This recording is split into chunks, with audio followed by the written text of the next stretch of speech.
Ever wonder what Saturday mornings looked like before capes took over movie theaters? Back in the 60s and 70s, superheroes didn't just save the day they defined childhood, but time has a funny way of erasing legends. Some heroes soared once, then vanished into the static of forgotten channels. Today, we're digging them back up 15 cartoons that once ruled the airwaves, thrilled imaginations, and quietly disappeared. Stick around, because some of these stories are stranger than fiction. Number 15. The New Adventures of Mighty Mouse and Heckle and Jekyll, 1979. Before animation turned sleek and corporate, this show was pure chaos in the best way. The New Adventures of Mighty Mouse and Heckle and Jekyll revived two classic Terry Toons icons for a final burst of color and noise. It was manic, surreal, and unapologetically fast, filled with self-aware humor and dazzling slapstick. Mighty Mouse still stood for courage, but now he wrestled with absurd villains, pop culture parodies, and hyperactive storytelling that reflected the late 70s perfectly.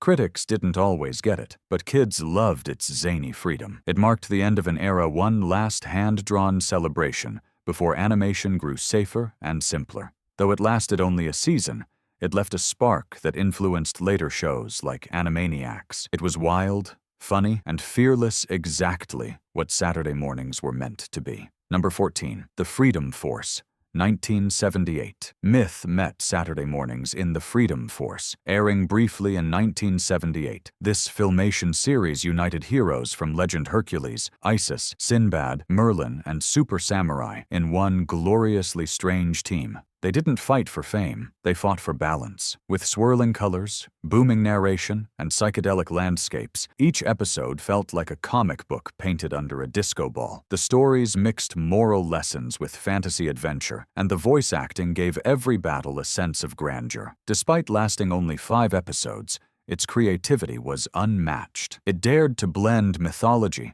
magic, and science fiction long before that became cool. Today, The Freedom Force stands as a forgotten crossover masterpiece, a symbol of the wild imagination that defined 70s animation. Heroes, legends, and cosmic battles, all before breakfast. Number 13. Sealab 2020, 1972. Beneath the waves, adventure awaited. Sealab 2020 was Hanna-Barbera's underwater leap into eco-heroism years before the word existed. Premiering in 1972, it imagined a futuristic research station where scientists and explorers worked to protect the oceans from pollution, greed, and extinction. Commander Mike Murphy, his daughter Sally, diver Hal, and their dolphin sidekick Tuffy turned environmentalism into adventure. Unlike other Saturday morning cartoons, Sealab wasn't about fighting villains, it was about saving the planet.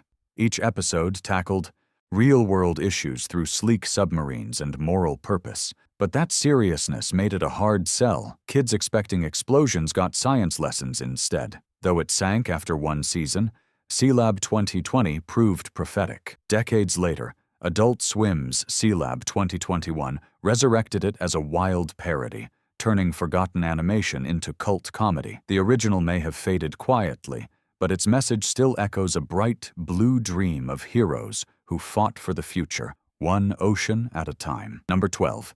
The Adventures of Batman, 1968. Before Gotham turned dark and brooding, Batman was bright, bold, and unmistakably groovy.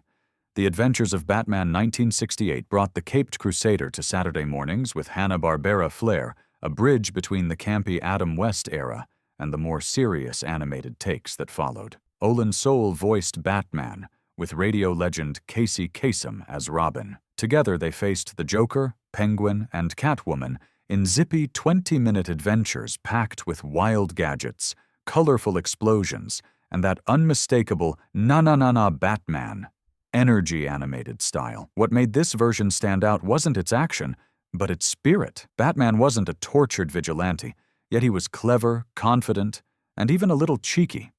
The villains were theatrical, the tone playful, and the palette pure Saturday morning sunshine. Though it later faded behind the Super Friends, The Adventures of Batman shaped an entire generation's image of heroism.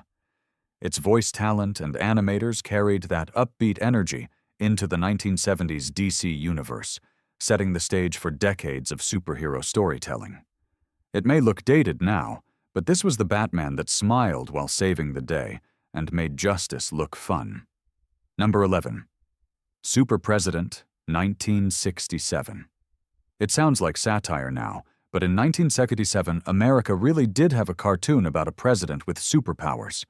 Super President followed James Norcross, Commander-in-Chief, by day, shape-shifting superhero by night.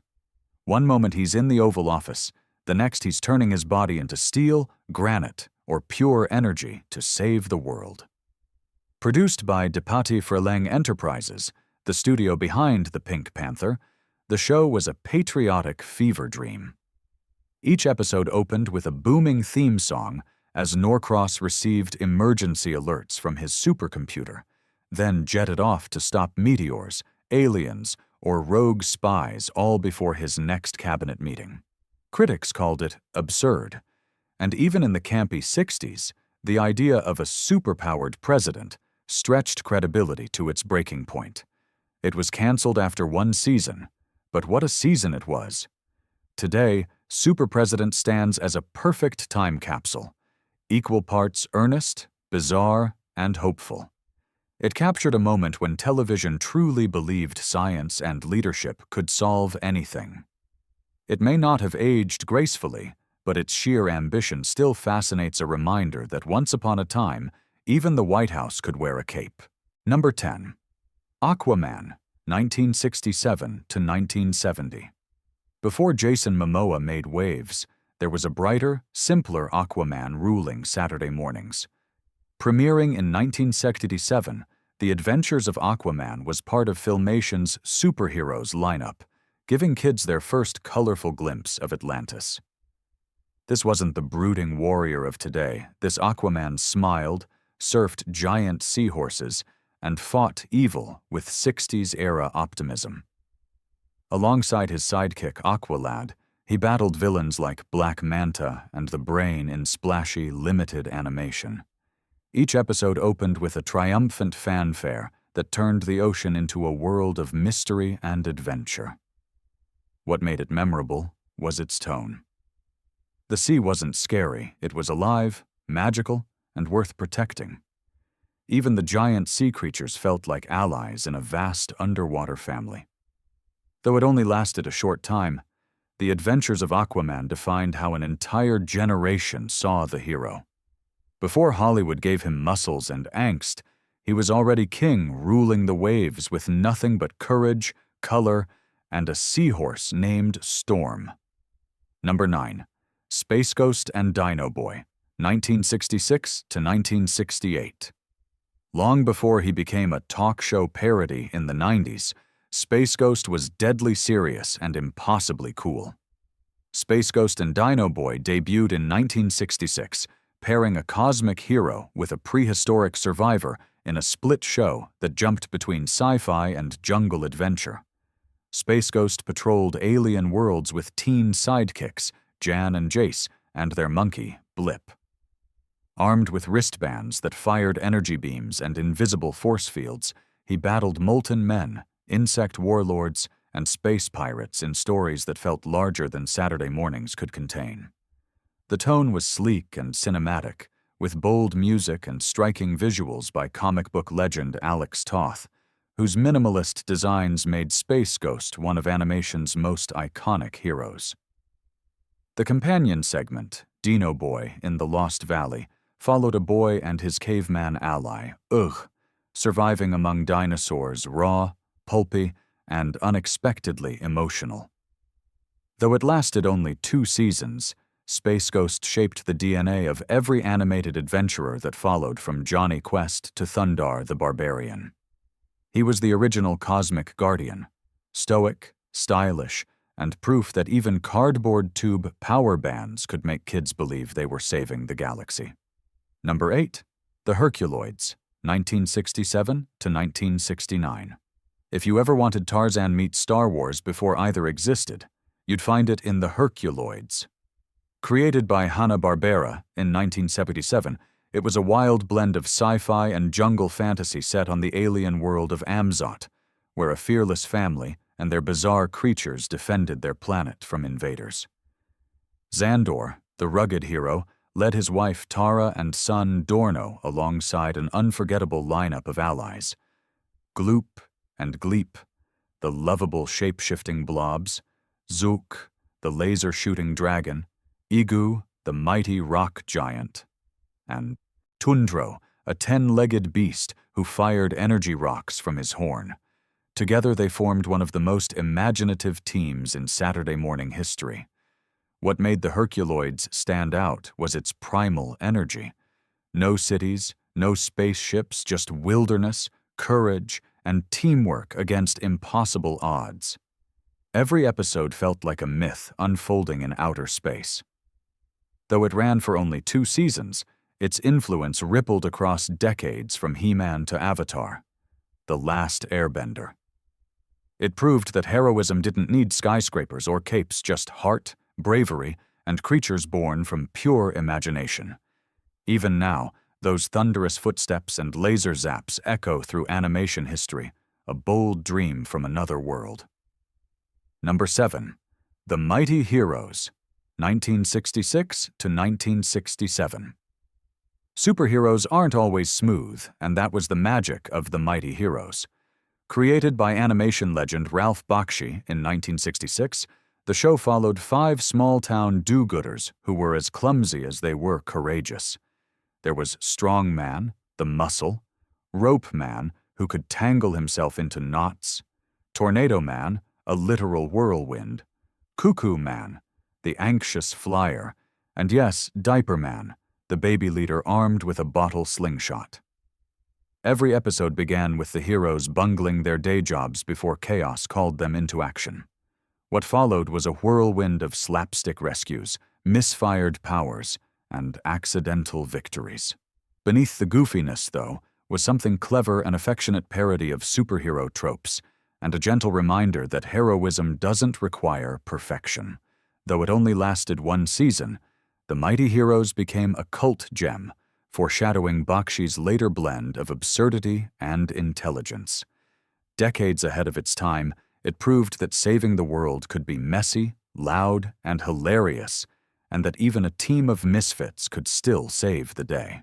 Number 6. Fantastic Four, 1967. Before the MCU, there was this gloriously weird animated debut for Marvel's first family. Produced by Hanna-Barbera, the Fantastic Four brought Reed Richards, Sue Storm, Johnny Storm, and Ben Grimm to life in vibrant, pulp-colored glory. Each episode felt like a comic book in motion battles with Dr. Doom, Mole Man, and alien invaders set to booming narration and cliffhanger endings. The animation was simple, but the storytelling swung for the stars. Cosmic rays, dimension portals, and family banter gave it heart and humor. It also marked Dr. Doom's first appearance in animation, cementing his place as one of Marvel's greatest villains. Though it ran just 1 season, its influence rippled through later superhero cartoons and even early Marvel films. For kids in the late 60s, the Fantastic Four wasn't just a show, it was proof that imagination could stretch as far as Mr. Fantastic himself. Number 5. Birdman and the Galaxy Trio, 1967.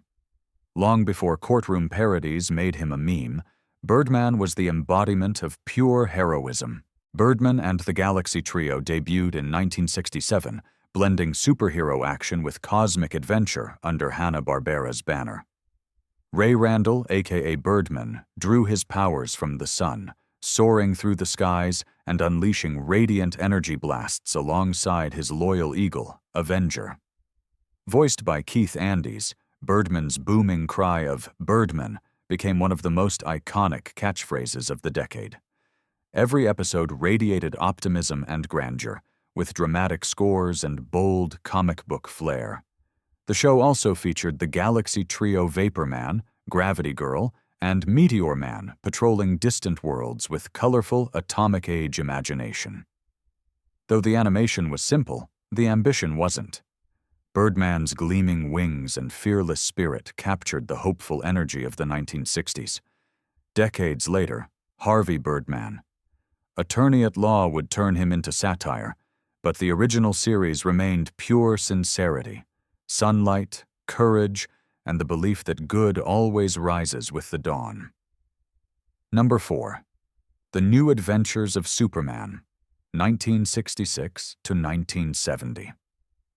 When The New Adventures of Superman premiered in 1966, it marked a milestone the Man of Steel had finally leapt into animation.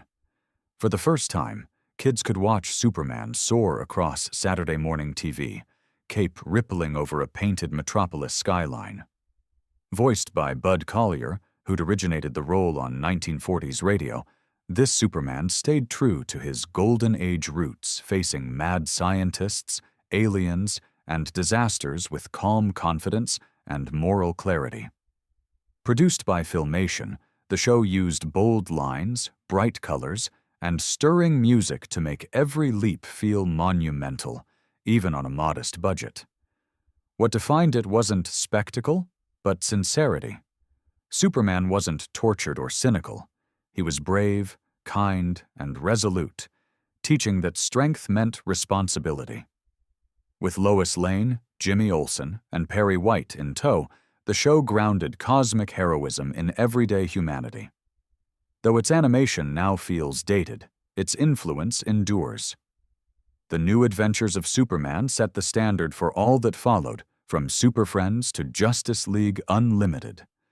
For a generation, that soaring theme wasn't just a tune, it was a promise that good could always triumph. Number 3. The Marvel Superheroes, 1966. Before the Marvel Cinematic Universe, before billion-dollar blockbusters, there was a humble little show called The Marvel Superheroes. Premiering in 1966, it was Marvel's very first animated venture, and it looked like the comic books had literally come to life. Because, in a way, they had. Each segment focused on one hero: Captain America, Iron Man, Thor, the Hulk, or Namor the Submariner. The animation? Practically non-existent. The studio took panels straight from Jack Kirby and Steve Ditko comics, added minimal movement, and layered over narration and dramatic voice acting. It was more like an illustrated radio drama than a cartoon, but it worked. What made it magical was the energy. The voiceovers were bold and theatrical, the music bombastic, and the stories lifted directly from Marvel's greatest early issues. For kids who had never seen their favorite heroes move, it was revolutionary. You could finally watch Thor swing his hammer or hear the Hulk's mighty roar, even if it was mostly still frames. Critics might laugh at its crude style now, but the Marvel Superheroes was ground zero for Marvel animation.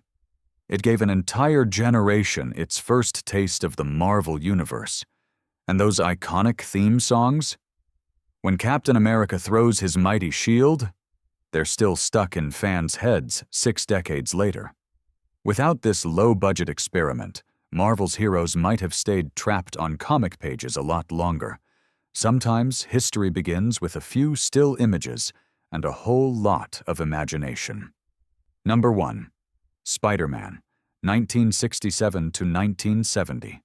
Cue that unforgettable theme song, Spider-Man, Spider-Man does whatever a spider can.